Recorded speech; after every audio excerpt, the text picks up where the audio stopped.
সুপ্রিয় দর্শক আসসালামু আলাইকুম। আশা করি সবাই ভালো আছেন এবং সুস্থ আছেন। সুপ্রিয় দর্শক, বেসরকারি শিক্ষা প্রতিষ্ঠান তথা এমপিওভুক্ত শিক্ষা প্রতিষ্ঠানের শিক্ষক এবং কর্মচারীদের বেতন অলরেডি ইএফটির মাধ্যমে ট্রান্সফার করা শুরু হয়েছে এবং আমরা অনেকেই কিন্তু এই বেতনটা ইএফটির মাধ্যমে পাচ্ছি। এই ইএফটির মাধ্যমে পেতে গিয়ে আমাদের কিছু কিছু জটিলতা তৈরি হচ্ছে। তার মধ্যে সবার আগে যে জটিলতা তৈরি হচ্ছে সেটা হলো যে আমরা সময় মতো বেতন পাচ্ছি না, অথবা দেখা যাচ্ছে যে কারো কারো বেতন পেতে লেট হচ্ছে, কিংবা দুই একটা এমন কেস হয়েছে যে বেতন অনেক সময় আপনার যেটা পাওয়ার কথা ছিল সেটা পাচ্ছেন না, অর্থাৎ বেতন কিছুটা কম পাচ্ছেন। এরকম ঘটনা কিন্তু ঘটছে। আজকের এই ভিডিওতে আমি আপনাদেরকে এর একটা সমাধান দেব এবং সাথে সাথে আমরা একটু বিশ্লেষণ করব। সেটা হচ্ছে যে এই ইএফটির মাধ্যমে যে বেতনটা আসছে, এই বেতনটা মূলত বিএফটিএন এর মাধ্যমে আসছে। এই বিএফটিএনটা কি এবং এই বিএফটিএন ডিসকাশনের শেষে আমরা দেখব যে আসলে এর প্রপার সমাধানটা কি। তো আমরা আর কথা বাড়াবো না, সরাসরি চলে যাব আজকের মূল ভিডিওতে। যারা এই ভিডিওটা এখন পর্যন্ত আমাকে দেখছেন তারা এই ভিডিওতে একটা লাইক প্রেস করে পরবর্তী অংশটুকু কন্টিনিউ করবেন। বিএফটিএন এর পূর্ণ রূপ হচ্ছে Bangladesh electronic fund transfer network, অর্থাৎ এটা বাংলাদেশ ব্যাংকের একটা ফান্ড ট্রান্সফারের সিস্টেম।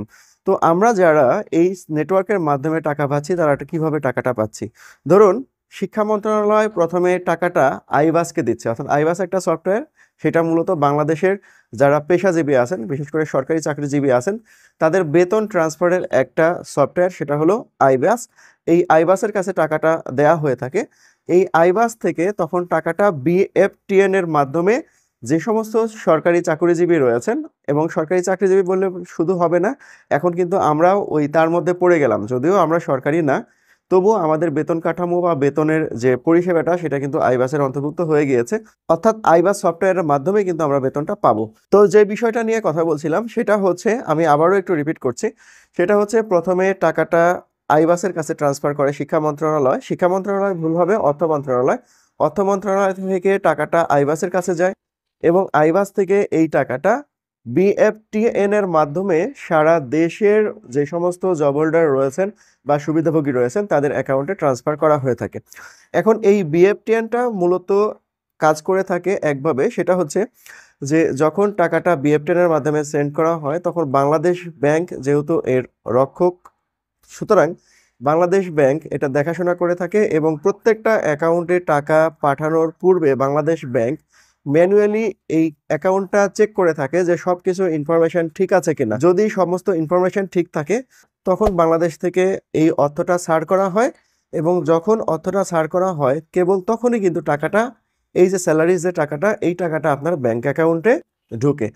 এই পুরো প্রক্রিয়া সম্পূর্ণ করতে বাংলাদেশ ব্যাংকের রুলস অনুযায়ী পুরো একদিন সময় লেগে যায়, অথবা কখনো কখনো কিছুটা কম সময় লাগে। সেটা কখন? যখন আপনি পার্সোনালি এই টাকাটা, ধরেন আপনার সোনালী ব্যাংকের অ্যাকাউন্ট আছে, সোনালী ব্যাংকের অ্যাকাউন্ট থেকে ডাচ বাংলা ব্যাংকে পাঠাবেন এবং এই টাকাটা সেন্ড করবেন। আপনি যদি দুপুর 12টার আগে সেন্ড করেন তাহলে দেখা যাবে যে ওই দিন সন্ধ্যার মধ্যে টাকাটা ঢুকবে, আর 12টার পরে যদি আপনি সেন্ড করে দেন তাহলে পরের দিনে ঢোকে। তো এটা হচ্ছে আমার কথা, কিন্তু ব্যাংক মোটামুটি এটার জন্য একদিন সময় নিয়ে থাকে। একদিন পরে আপনার টাকাটা ব্যাংক অ্যাকাউন্টে ট্রান্সফার হবে বা ঢুকবে, এরকম কথা তারা বলে থাকে। তো এটা হলো খুব সহজ সরলভাবে বিএফটিএন এর একটা প্রক্রিয়া। এছাড়া আপনারা যখন আপনাদের ব্যাংকের অ্যাপস থাকবে, ওই অ্যাপসে যখন আপনারা প্রবেশ করেন তখন এখানে দেখবেন টাকা সেন্ডিংয়ের ক্ষেত্রে দুইটা অপশন পাওয়া যায়, একটা হলো বিএফটিএন আর একটা হলো এনপিএসবি। এনপিএসবিটা হলো তুলনামূলকভাবে অনেক ফাস্ট, অর্থাৎ ইনস্ট্যান্ট। আপনি এখন সেন্ড করবেন, এখনই টাকাটা ঢুকে যাবে। তো সরকার আমাদেরকে বেতনটা কিন্তু এনপিএসবির মাধ্যমে দিচ্ছে না, বিএফটিএন এর মাধ্যমে দিচ্ছে। সো এই বিএফটিএন এর মাধ্যমে টাকাটা আসতে অনেক সময়, কিছুটা সময় লেগে যায়। তো এটার জন্য কোনো ঘাবড়ানোর কিছু নেই, অপেক্ষা করুন, ইনশাল্লাহ তথ্য ঠিক থাকলে অবশ্যই ব্যাংকে টাকা ঢুকবে। এখন কোনোভাবে আপনার অ্যাকাউন্টে টাকা ঢুকেছে, কিন্তু যে পরিমাণে টাকা ঢোকার কথা ছিল সেই পরিমাণে ঢোকে নাই, কিছুটা কম ঢুকেছে, এমন ঘটনা কিন্তু ঘটতে পারে। তো এইরকম ঘটনা যদি আমরা যারা শিক্ষক শ্রেণী রয়েছে তাদের মধ্যে থেকে যদি ঘটে যায় কারো, তাহলে কি করবেন? এটার কোনো প্রতিকার আছে কি না? অবশ্যই প্রতিকার আছে। এটার প্রতিকারের জন্য দুইটা ওয়ে আছে। প্রথম যে ওয়েটা আছে সেটা হলো, যে ব্যাংকে আপনার স্যালারিটা আসে সর্বপ্রথম সেই ব্যাংকে যোগাযোগ করতে হবে, এবং যোগাযোগ করার পর যদি ওইখান থেকে ভালো কোনো সমাধান আসে তাহলে তো ভালোই, আর যদি ভালো সমাধান না আসে সেক্ষেত্রে দ্বিতীয় নম্বর স্টেপে যেতে হবে।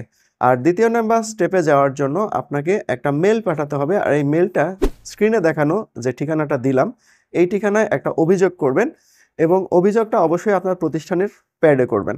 অভিযোগটা যখন আপনি করবেন, আশা করা যায় আপনার এই অবস্থাটা বাংলাদেশ ব্যাংক সুস্পষ্টভাবে দেখবে এবং প্রয়োজনীয় ব্যবস্থা গ্রহণ করবে, এবং আপনাকে প্রতি উত্তরে জানাবে আসলটা সমস্যা কোথায় ছিল।